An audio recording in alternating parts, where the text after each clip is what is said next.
Hello my dears, welcome to our channel. It's a pleasure to have you here with me today. Before we begin, please leave a like below and subscribe to the channel so you don't miss any of our upcoming videos. Also, turn on the notification bell to stay up to date with the latest news. Today, we're going to talk about the powerful Archangel Michael, the Prince of the Heavenly Armies. Known as the Archangel of Protection, Courage, and Justice, Michael is the one who fights against the forces of evil and inspires us to have faith and trust in God. So, stay with me until the end because I'm sure you'll feel strengthened and protected. If you enjoy this content, don't forget to like the video, share it with your friends, and subscribe to the channel so we can continue growing together. Shall we? The rise of Michael, the heavenly warrior. Imagine a voice filled with mystery and gravitas, guiding the listener into realms beyond the veil of the ordinary. In the beginning of all beginnings, before the first spark of creation ignited the vast expanse of the universe, there was silence.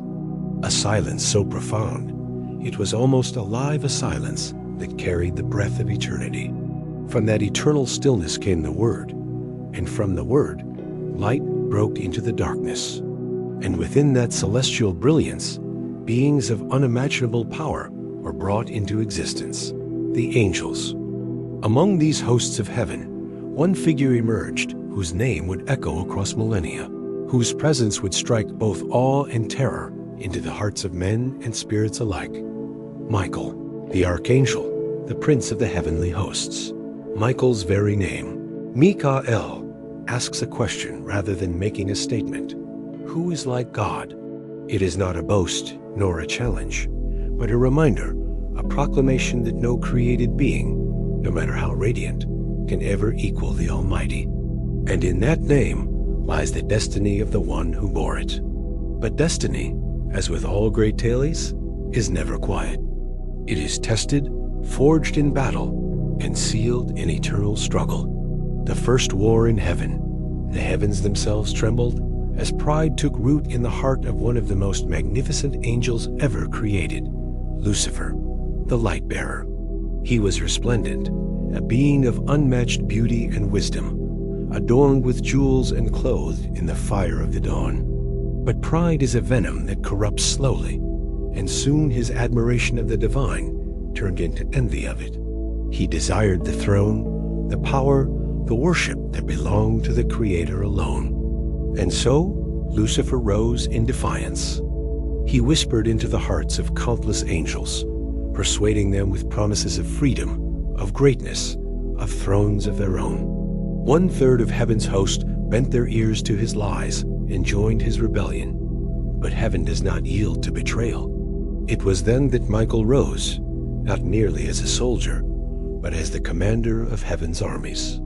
His voice was like the clash of thunder, his presence like a burning star. With sword drawn, blazing with divine fire, he led the loyal angels into the first and greatest of wars, the war in heaven.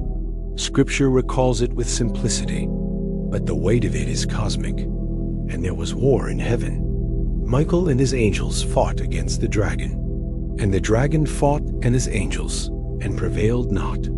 The clash was not of flesh and blood, but of eternal spirits' blades, of fire striking with the force of creation itself, wings like storms colliding in the skies of eternity. And at the heart of it, Michael stood face to face with Lucifer, who had by then become the dragon, the adversary, the one we call Satan. The battle raged until the moment Michael's sword pierced through the arrogance of the rebel.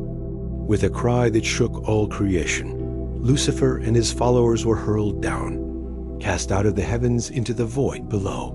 Michael, the champion of God, had prevailed, and thus began his legacy, not as one of the many angels, but as the defender of heaven, the guardian of light, the eternal adversary of evil. Michael, the protector of Israel, centuries past in the realm of men, and kingdoms rose and fell. But even as humanity walked in shadows, Michael's presence loomed over history. In the ancient book of Daniel, Michael is not merely a distant heavenly figure, he is a protector, a warrior assigned to guard an entire nation. The prophet Daniel, trembling with visions of empires and beasts that would devour the earth, was told, "At that time shall Michael stand up, the great prince which standeth for the children of thy people? Michael was no longer just a warrior of the skies, but the shield of Israel itself. Every empire that sought to destroy the chosen people faced not merely an earthly resistance, but the unseen defense of the Archangel. Armies clashed, kings conspired, but behind the veil, Michael was there, holding the line, unseen yet ever present. Legends say that during the Maccabean revolt, when a small band of Jewish warriors rose against the mighty Seleucid Empire, Michael's presence stirred courage in their hearts. Though vastly outnumbered, they fought with a strength that seemed more than human. Some whispered that in the night before battle, a great shining figure with a drawn sword stood upon the hills, watching over them. Could it have been Michael, once again rising to defend God's people? The angel of death and deliverance. But Michael's role was not always one of mere defense. He is also a figure of judgment, a harbinger of final deliverance.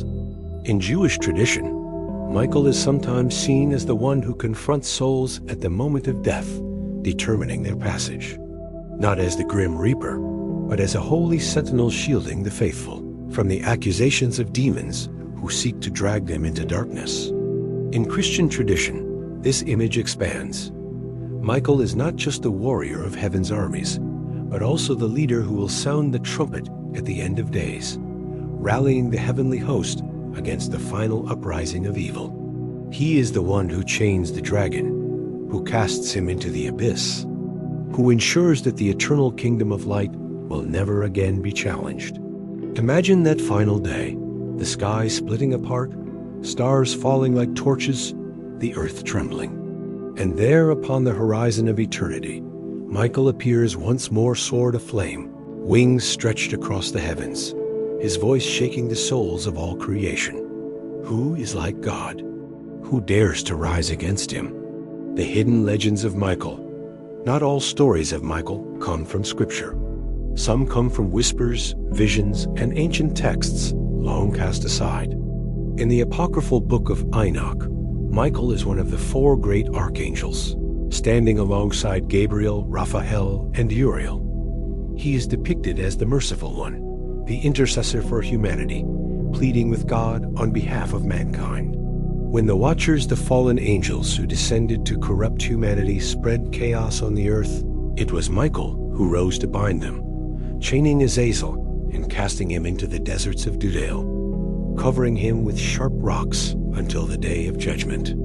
Other traditions speak of Michael appearing in times of plague, guiding the faithful to sanctuaries of healing. In the Christian Middle Ages, entire shrines were built where apparitions of Michael were said to occur at Mont Saint-Michel in France, at Monte Gargano in Italy, at countless holy sites where warriors, kings, and peasants alike swore they had seen a great figure of light standing guard over their land. This is but the beginning of Michael's story. From the heavens where he cast down the dragon, to the deserts where he bound the fallen, to the battlefields of men where his unseen hand turned the tide of history. His name, echoing like thunder through ages, always asking the question, who is like God? And yet, this is only the dawn of the tale. For the story of Michael stretches far deeper, into realms both celestial and earthly, into mysteries hidden in apocryphal books, into visions of prophets and saints, and into the fears and hopes of every generation that has looked to the skies and wondered, is the great archangel still watching us now? The shadow of the dragon, though Michael had cast down Lucifer and his angels, the shadow of that ancient rebellion still lingers in the world of men. Every kingdom that rises in cruelty, every tyrant who seeks worship, every whisper of pride that grows into destruction, it all traces back to that first war. And in every shadow, Michael remains the counterforce. Where evil raises its head, where the dragon coils around the hearts of kings and rulers, Michael's unseen sword gleams in the darkness. The book of Revelation portrays him not as a passive figure, but as the decisive warrior of the end.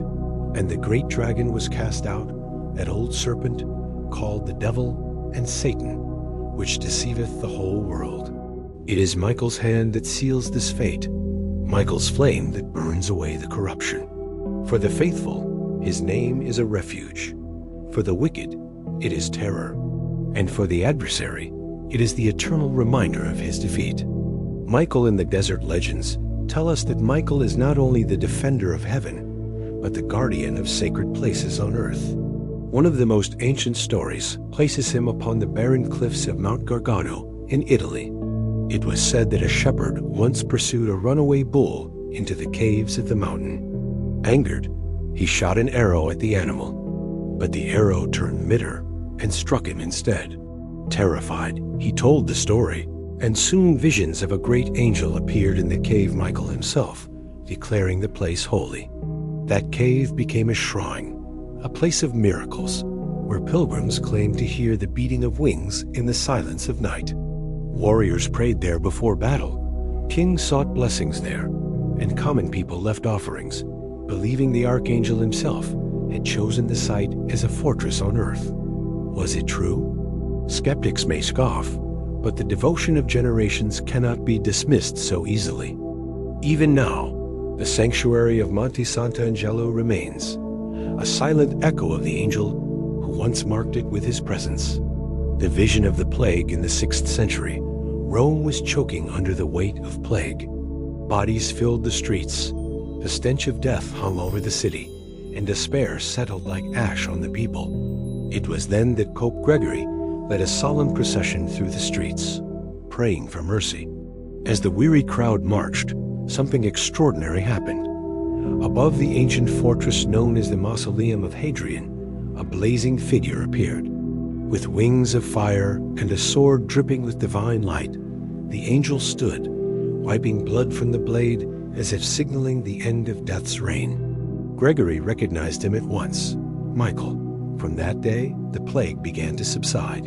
The Mausoleum of Hadrian was renamed Castel Sant'Angelo, the Castle of the Holy Angel, and crowned with a statue of Michael, sword drawn, forever watching over the city. For the people of Rome, it was proof that the Archangel still walked among them, still drew his sword for the suffering, still reminded the world that no darkness lasts forever. Michael and the end of days. But Michael's greatest role is yet to come. Prophecy tells of a time when the world will descend into chaos, a time when the nations will tremble, when the dragon will rise for one final attempt at dominion. It will be an age of deception, when truth itself is twisted, when evil parades as light, when the faithful are hunted, and the world bleeds under the rule of shadows. And in that hour, when the world seems lost, Michael will stand once again. The book of Daniel whispers it. At that time, Michael, the great prince who protects your people, will arise. There will be a time of distress, such as has not happened from the beginning of nations until then. The apocalypse is not merely the end. It is the battlefield where Michael will rise in his full power, not merely as defender of Israel, but as commander of heaven and earth. With trumpet blasts that split the skies, with fire that consumes the night, Michael will chain the dragon, casting him into the abyss for 1,000 years. For the faithful, it is the promise of deliverance. For the enemies of light, it is the terror of judgment, the eternal question. And so the story of Michael is not just a tale of ancient battles or distant legends. It is a mirror. For in his very name, who is like God, lies the eternal question we must all answer. Lucifer sought to exalt himself above the throne of God. Humanity often follows that same path, grasping for power, wealth, and glory, believing we can stand on our own. But Michael's cry shakes the heavens. Who is like God? Who among us can claim equality with the Creator? Who among us can escape the light of judgment? This question is not merely for angels, not merely for demons, it is for us. It is for every king, every soldier, every dreamer and wanderer who dares to believe they are the master of their own destiny. Michael's name reminds us of our place, but also of our hope, that as he defends heaven, so too he defends those who seek truth, light, and the divine. Michael is not a figure locked in the past. He is present in scripture, in legend, in visions, in the desperate prayers of the faithful, and in the darkest hours of history. His sword is the symbol of eternal resistance against evil. His wings the promise of divine protection. His name the echo of a truth no shadow can silence.